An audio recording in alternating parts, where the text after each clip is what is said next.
Hello, Internet, and welcome back to another episode of Meet La Prensa.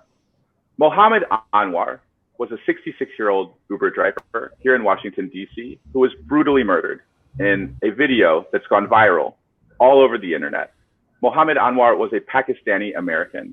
Our guest today is another Pakistani-American, Hufsa Kamal, television producer in Washington, D.C. Welcome, Hufsa. Thank you. So, first of all, how are you coping? How is the Pakistani-American community that I know you're a part of, how are you coping with this horrific event?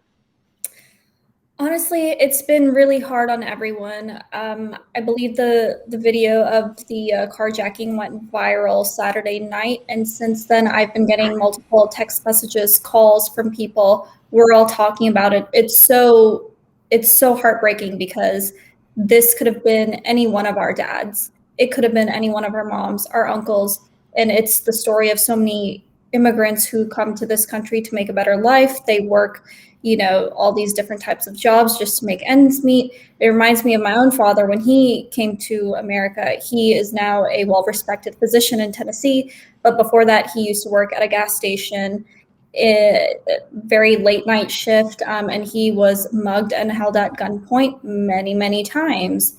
And this was just to help make ends meet because my mom wasn't working. He had 3 kids, me and my 2 sisters. So it really is the story of so many immigrant families. And we just saw ourselves and our families in the story, and it's completely heartbreaking and tragic.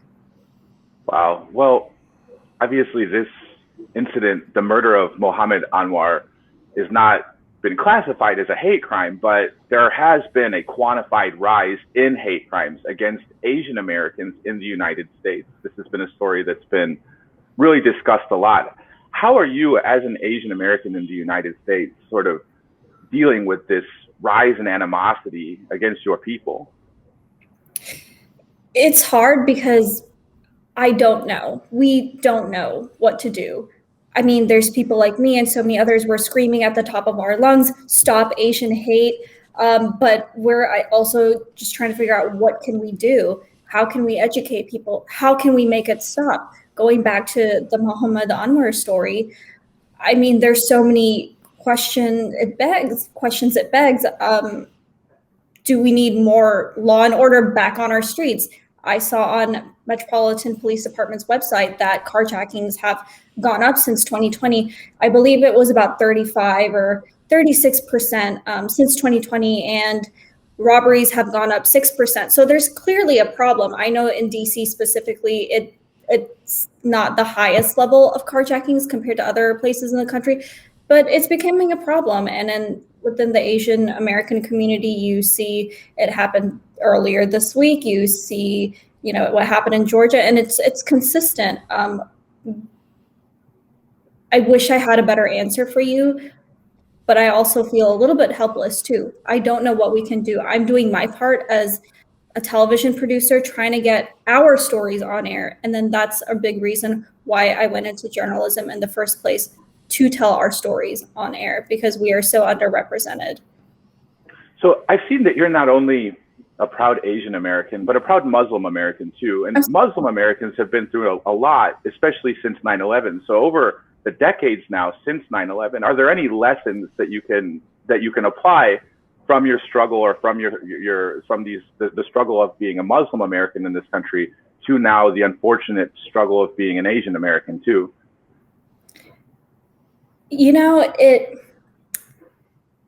It sucks, honestly, that the burden is upon us to try to make situations better, but unfortunately, that's just the way it is right now. I wish it weren't that way, but when I went viral, 2-ish years ago for a tweet, condemning Judge Jeanine Pirro's remarks on air about Ilhan Omar and Muslim Americans in general and people who wear hijab in general, I got a lot of hate. And I'm someone who grew up in the South. I have never experienced the type of hate that I experienced in the South as I did online from so many people. And I actually reached out to some of these people if, it warranted. And I just had a simple Facebook Messenger or Twitter conversation with them. And, I had to be like, hey, we're here. I'm here as a Muslim American. I love America. We love America. I am just, a mid-level producer trying to do her job as fairly as I can. And we're all Americans. We're all just trying to make ends meet. We're all doing our thing. Like, we are the same. We are not different. I know we have different beliefs, but that does not make us bad. And that doesn't make me a bad person. That doesn't make you a bad person. So I had to do my responsibility to have a conversation with them, clear things up, clear the air. And I got very positive responses from these same people who were hurling very nasty insults at me.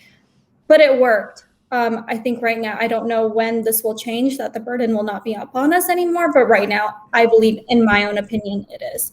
So just reaching out to people, having a conversation with them. Has Jeanine Pirro apologized to you? No, she has not.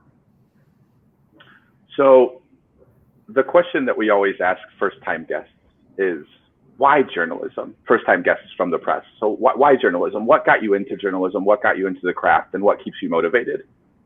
Like every good Pakistani girl, my parents wanted to become a doctor, but that did not happen. I completely suck at science. So it's like, I really love television. I really love storytelling. And I believe, even at a young age, my parents were big news buffs growing up. So I always had a little bit of an inkling, like, this would be cool. I should do this. And like I said earlier, our stories are very underrepresented in the media. I still think they are. We're getting there. There needs to be more people like me and other women and people of color. We got to tell our stories. We got to get our story out there. That's why I'm doing what I do. I get a lot of messages from, my own people, other Muslim people, other Pakistani people, brown people. Why do you work at Fox? And people say, aren't they racist towards you? I'm like, no, not at all. I work with awesome people. I absolutely love my coworkers. They are lifelong friends. And, you have a conversation with them. They'll listen to you. And I'm doing my part by being, as people could say, in the lion's den, trying to tell my stories and get the stories of my people on air. Sometimes it works, sometimes it doesn't. But I'm there trying, and I'm trying to make a difference every day in whatever little way I can. So I feel good knowing I'm doing my part. So another question we always ask first-time guests is, who are the most underrated workers in the American news business? I'm a big fan of Elson Barber at NBC. She was with me at Fox, and I definitely think she is doing such amazing things at NBC. I wish she had the opportunity to do more at Fox, because I see her thriving so much now. NBC anchoring. She is someone who I believe really cares about getting the story out. I think so many people in journalism, they just care about ratings, they care about making their bosses happy, and all that I understand is important in the television world, but she does a lot of enterprise reporting. She cares about the people she interviews. She is just an all-around awesome person and awesome journalist. So is there anything else you want to say before we call it a day to the TV producer community, the Asian American community, or the Muslim American community that we've discussed today?